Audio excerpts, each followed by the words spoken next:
सुंदरवन गांव में सुधा नाम की महिला अपने 3 साल के बेटे मोनू और भाई नीरज के साथ रहती थी। तकरीबन साल भर पहले सुधा के पति का देहांत हो गया था। वो अपने भाई के साथ मिलकर उसके छोटे से खेत में काम करती थी। बड़ी ही मुश्किलों से उनका जीवन यापन हो पा रहा था। सुधा का बेटा मोनू अपने मामा नीरज से बहुत प्यार करता था। नीरज भी मोनू को उतना ही चाहता था। वो दोनों एक साथ खाना खाते, खेलते और सोते थे। ऐसे ही कुछ दिन बीत जाते हैं। फिर एक रोज नीरज को किसी काम से दूसरे शहर जाना पड़ा। उसे जाता देख मोनू उससे गले लगकर खूब रोता है और कहता है, मामा, आप कहाँ जा रहे हो और कब वापस आओगे? मुझे आपकी बहुत याद आएगी। मोनू बेटे, मैं किसी जरूरी काम से दूसरे शहर जा रहा हूँ। मामा, आप जल्दी लौट कर आना, मुझे आपकी बहुत याद आएगी। बस मेरे बच्चे, जैसे ही काम खत्म होगा मैं तुरंत वापस लौट आऊंगा। मोनू और सुधा से अलविदा लेकर नीरज वहाँ से चला जाता है। काफी समय बीत गया, लेकिन ना तो नीरज आया और ना ही उसकी कोई खबर। सुधा और मोनू को दिन रात उसकी चिंता सताती थी। मोनू अक्सर अपने मामा को याद करता और रोते हुए कहता, माँ, मेरे मामा कब आएंगे? मुझे उनकी बहुत याद आती है माँ। तू परेशान मत हो मेरे बच्चे, वो जल्द ही वापस आएंगे। और तू देखना, वो तेरे लिए बहुत सारे खिलौने और मिठाइयाँ भी वापस लाएंगे। ऐसे ही कुछ महीने बीत गए। एक दिन मोनू उदास बैठा हुआ था। तभी सुधा उससे कहती है, मोनू बेटा, तुम्हें जो भी बात कहनी हो वो तुम शिव जी से कह सकते हो। वो तुम्हारी हर बात तुम्हारे नीरज मामा तक पहुंचा देंगे। इसके बाद मोनू ने ठीक वैसा ही किया। जब भी उसे अपने मामा तक कोई बात पहुंचानी होती तो वो शिव जी के मंदिर पहुंच जाता। मोनू हर वक्त शिव जी से बातें करता रहता था। ऐसे ही समय बीतता गया। फिर एक दिन सुधा बहुत बीमार हो गई और उसने बिस्तर पकड़ लिया। अपनी बीमारी के चलते सुधा इतनी कमजोर हो गई कि वो खाना तक बनाने की हालत में नहीं थी। बेचारे दोनों माँ बेटे 2 दिन तक भूखे रहे। फिर तीसरे दिन सुबह मोनू पड़ोस के गांव में खाने की तलाश में गया। तेज चिलचिलाती धूप में बेचारा मोनू चलता रहा। कुछ देर चलने पर उसने देखा गांव के बीच में एक पेड़ है जिसमें कई सारे पके हुए आम लगे हैं। अरे वाह, इतने सारे आम! मुझे तो बहुत भूख लगी है। इससे तो मेरा और माँ का पेट भर जाएगा, लेकिन मैं इन्हें तोड़ूं कैसे? तभी उसका ध्यान पेड़ के नीचे रखे शिवलिंग पर जाता है। वो उसके ऊपर पैर रखकर पेड़ पर चढ़ जाता है और उन आमों को तोड़ने लगता है। उसके पसीने की बूंदें एक एक करके शिवलिंग पर गिरने लगी, लेकिन काफी देर तक कोशिश करने के बाद भी मोनू के हाथ उन आमों तक नहीं पहुंचे। तभी वहाँ गांव के कुछ लोग इकट्ठे हो गए और मोनू पर चिल्लाने लगे, अरे अरे घोर अनर्थ! ए लड़के, ये तू क्या कर रहा है रे? अरे शिवलिंग पर पैर क्यों रखा तूने? अरे मूर्ख बच्चे, तूने भोलेनाथ का अनादर किया है। तुझे ऐसा नहीं करना चाहिए था। अब इस शैतान बच्चे की मूर्खता के कारण हम सभी गांव वालों को शिव जी के गुस्से का शिकार होना पड़ेगा। मोनू जोर जोर से रोने लगा। फिर सभी गांव वाले उससे नाराज होकर वहां से चले गए। उन गांव वालों की बातें सुनकर मोनू डर गया और डर के मारे रोने लगा और रोते हुए शिवलिंग को अपने गले लगाकर कहने लगा, मुझे माफ कर दीजिए शिव जी, मुझसे बहुत बड़ी गलती हो गई। मैंने ये जानबूझकर नहीं किया, खाली पेट कुछ समझ नहीं आया। उसके इतना कहते ही शिव जी वहाँ प्रकट हो गए। मोनू बेटे, उदास मत हो। तुमने कुछ गलत नहीं किया। तुमने जो भी किया वो मजबूरी में किया। और मैं तुमसे क्रोधित नहीं हूँ, बल्कि मैं तो तुमसे बहुत प्रसन्न हूँ। आज तुम्हारे पसीने की बूंद से मेरा अभिषेक हुआ है। तुम्हारा मन सचमुच में बहुत पवित्र है और इसी कारणवश आज मुझे तुम्हें दर्शन देने पड़े। बताओ पुत्र, आखिर तुम्हारी क्या इच्छा है और तुम्हें क्या वरदान चाहिए? आप ना मेरी माँ को जल्दी से ठीक कर दो, वो बहुत बीमार है। अरे बस इतनी सी बात। तुम्हें अगर कुछ और भी चाहिए तो मुझसे मांग सकते हो। प्रभु, फिर आप मेरे मामा को जल्दी से वापस भेज दो। तथास्तु पुत्र, तुम्हारे मामा बहुत जल्द तुम्हारे पास लौट आएंगे। ये लो ये आम, तुम घर ले जाओ और अपनी माँ के साथ मिलकर खा लेना। मोनू खुशी खुशी वो फल लेकर जल्दी से अपने घर पहुंचा, जहां उसने देखा कि उसकी माँ बिल्कुल ठीक हो गई है और वो रसोई में खाना बना रही है। माँ, तुम ठीक हो गई माँ? हाँ मेरे बच्चे, अब मैं बिल्कुल ठीक हूँ। ना जाने मेरे अंदर कौन सी शक्ति आई और मैं पूरी तरह ठीक हो गई। माँ, ये सब भोले बाबा का चमत्कार है। मोनू ने सुधा को सारी बात बताई। माँ, तुम जानती हो, उन्होंने मुझसे कहा है कि मेरे मामा जल्द ही घर वापस आ जाएंगे। हे भोलेनाथ, ये आपने कैसा वादा कर दिया इस बच्चे से? हे प्रभु, बस इस बात का ध्यान रखना कि मेरे बच्चे का दिल न टूटे। ऐसे ही कई दिन बीत गए और फिर एक दिन मोनू बेटा, मोनू कहाँ है तू? तुझे देखने के लिए मेरी आंखें तरस गई थी। दूर खड़ी सुधा उसे देख हैरान रह गई, जबकि मोनू बहुत खुश हुआ। मेरे मामा आ गए, मेरे मामा आ गए। अब मैं आपको कहीं भी नहीं जाने दूंगा मामा। हाँ हाँ मेरे भांजे, ये देख तो मैं तेरे लिए शहर से क्या क्या लाया हूँ। नीरज उसके लिए ढेर सारे नए कपड़े, चॉकलेट्स, चिप्स, नए नए खिलौने और भी ढेरों उपहार लाया था, जिसे देख मोनू बहुत खुश होता है। सारा दिन अपने मामा के साथ खेलकर मोनू रात को खाना खाकर जब सो जाता है, तब सुधा जाकर नीरज के पैर पकड़ लेती है और रोते हुए कहती है, हे प्रभु, आप भगवान भोलेनाथ है ना? मैं भली भांति ये बात जानती हूँ। आप ही अपना किया हुआ वादा पूरा करने आए हैं ना? मैं जानती हूँ प्रभु, क्योंकि सच तो ये है कि मेरा भाई तो बहुत पहले ही इस दुनिया से जा चुका है। हाँ, मैं शिव ही हूँ। इस बालक के तड़पते मन को मैं नहीं देख सका और इससे अपना वादा पूरा करने चला आया। लेकिन ध्यान रहे, इस बात का पता मोनू को ना चले। कुछ दिन शिवजी मोनू के साथ रहकर ही उसके साथ खूब खेलते, मस्ती करते और उसकी सभी इच्छाओं को पूरा करते। और फिर एक दिन, अच्छा मोनू, अब मुझे शहर नौकरी पर वापस जाना होगा।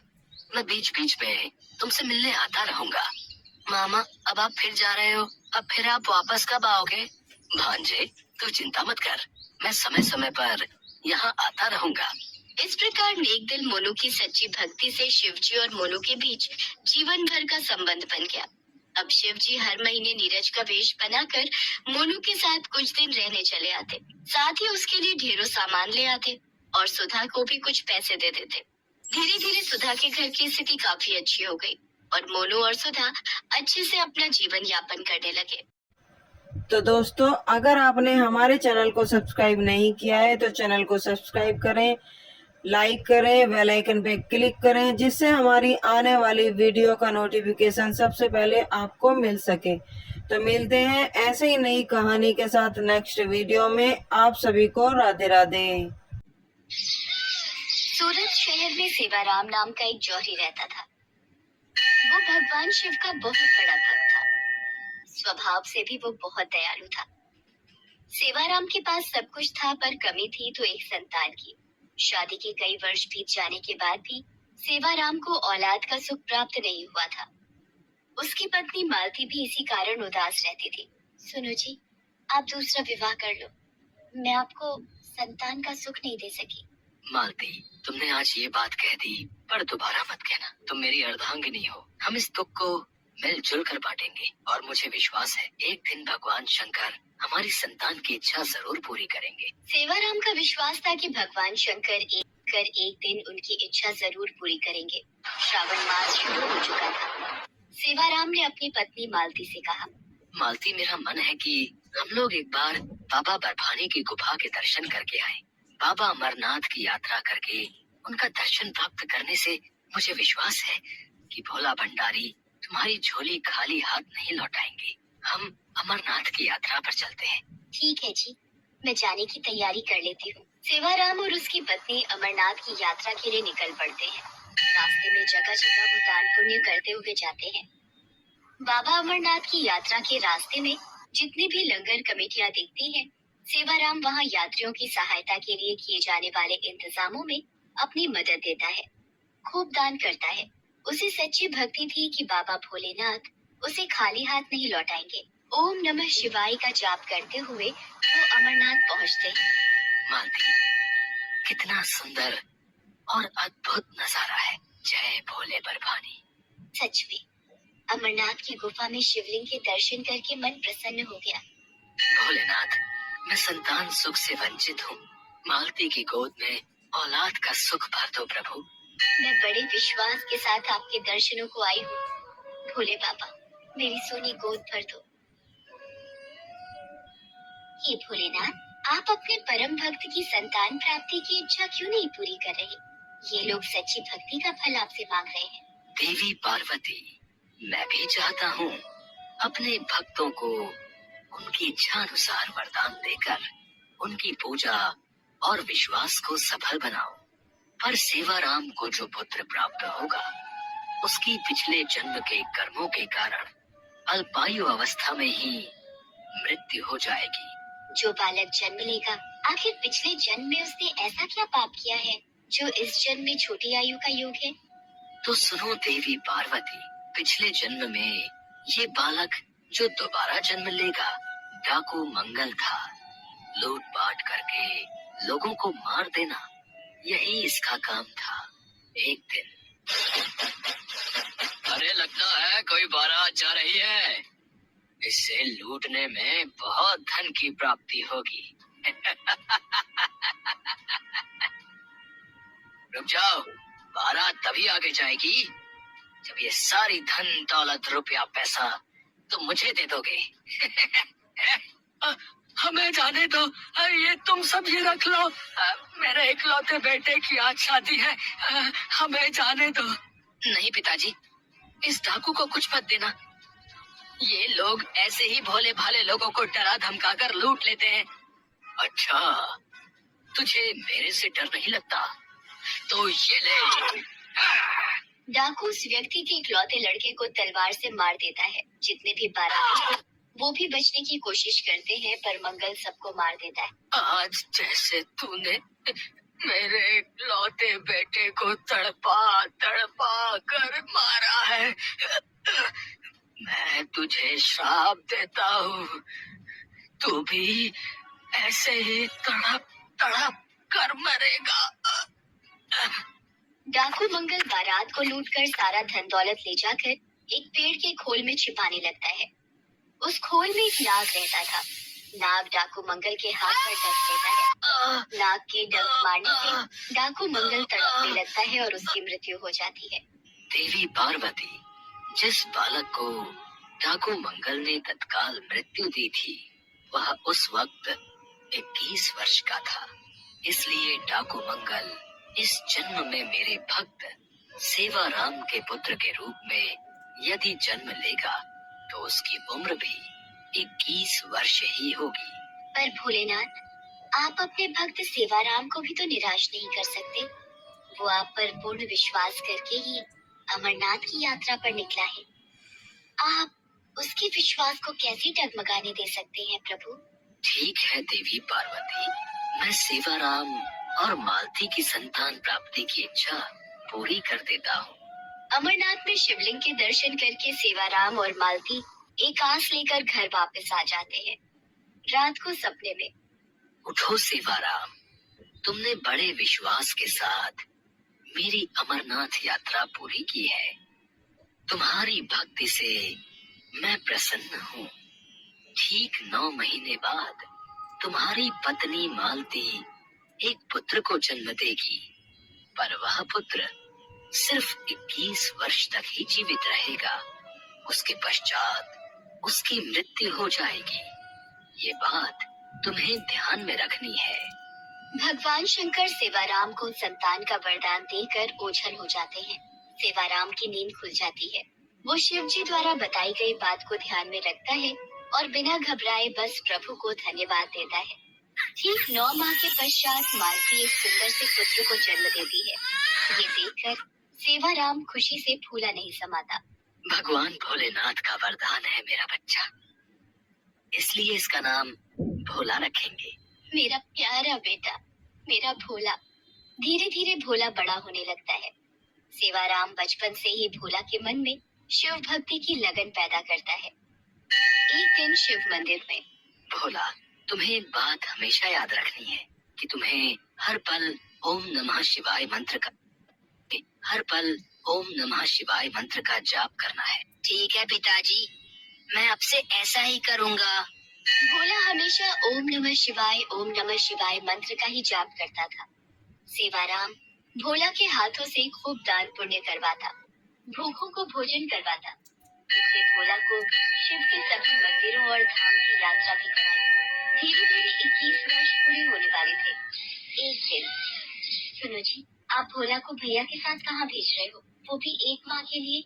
मैं अपने बच्चे के बिना कैसे रहूंगी? 1 माह के पश्चात तो इसका 21वां जन्मदिन भी है। मालती, मैं भोला को काशी नगरी भेज रहा हूँ। वहाँ 1 महीना रहकर अपने मामा के साथ भगवान भोलेनाथ की पूजा और साधना करेगा, ताकि इस पर भगवान शंकर की कृपा बनी रहे। सेवाराम जानता था कि भोला की मृत्यु का समय निकट आ रहा है, इसलिए वो भोला को उसके मामा के साथ समझा बुझाकर काशी नगरी भेज देता है। मामा जी, आप मेरे हाथों रोजाना ये यज्ञ, हवन और दान पुण्य क्यों करवा रहे हो? भोला, तुम्हारे पिताजी की आज्ञा थी कि 1 माह तक रोजाना तुम्हें यज्ञ और दान पुण्य के कार्य करने हैं। कल सोमवार है, तो कल तुम्हारी पूजा संपूर्ण हो जाएगी। भोला की मृत्यु का केवल एक ही दिन शेष रह गया था। उस दिन सावन का आखिरी सोमवार था। भोला पूरा दिन शिवलिंग की पूजा अर्चना करता रहा। अचानक वो अपने मामा से बोला, मामा जी, मेरी तबीयत कुछ ठीक नहीं लग रही। मैं कुछ देर विश्राम करना चाहता हूँ। ठीक है भोला, तुम चलकर कक्ष में थोड़ी देर आराम कर लो। जैसे ही भोला कक्ष में आराम करने के लिए पहुंचता है तो चक्कर खाकर गिर जाता है और उसकी मृत्यु हो जाती है। भोला का मामा रोने लगता है। भोला मेरे भांजे, मेरे बच्चे, अरे उठ। अरे ये अचानक तुझे क्या हो गया? तू कुछ बोल क्यों नहीं रहा? प्रभु, भोला ने इस जन्म में आपकी भक्ति के सिवा कुछ नहीं किया। वो जब से धरती पर गया है, आपकी ही पूजा भक्ति की है। फिर तो उसके पिछले जन्म के बुरे कर्म इस जन्म में मिट जाने चाहिए। आपके श्रावण मास के माह में उसने इतने यज्ञ और दान पुण्य किए। अपने पिता सेवाराम की आज्ञा का पालन करते हुए उसने सिर्फ अच्छे कर्म किए हैं। क्या अब भी आप इसकी आयु के संकट को दूर नहीं करेंगे? मैं जानता हूँ देवी, भोला ने इस जन्म में मेरी बहुत भक्ति की है, इसलिए मैं इस जन्म में इसका भाग्य बदलकर इसे लंबी आयु प्रदान करता हूँ। उठो भोला, उठो। भोला एकदम उठकर बैठ जाता है जैसे उसे किसी ने नींद से जगाया हो। मामा, मुझे क्या हुआ था? ऐसा लगा मानो भगवान भोलेनाथ मुझे गहरी नींद से उठाने आए थे। हे शिव शंकर, आपकी महिमा अपरंपार है। भोला अपने मामा के साथ सकुशल घर पहुंचता है और सारी बात बताता है, जिसे सुनकर सेवाराम की आंखों में आंसू भर जाते हैं। मेरे भोलेनाथ, आपकी जय हो। आपकी लीला न्यारी है प्रभु। जय भोले बाबा की। ओम नमः शिवाय, ओम नमः शिवाय। उम्मीद करते हैं आपको ये कहानी पसंद आई होगी। अगर आपने हमारे चैनल को अभी भी सब्सक्राइब नहीं किया है तो चैनल को सब्सक्राइब करें, बेल आइकन पे क्लिक करें, जिससे हमारी आने वाली वीडियो सबसे पहले आपको मिल सके। तो मिलते हैं ऐसे ही नई कहानी के साथ नेक्स्ट वीडियो में। आप सभी को राधे राधे।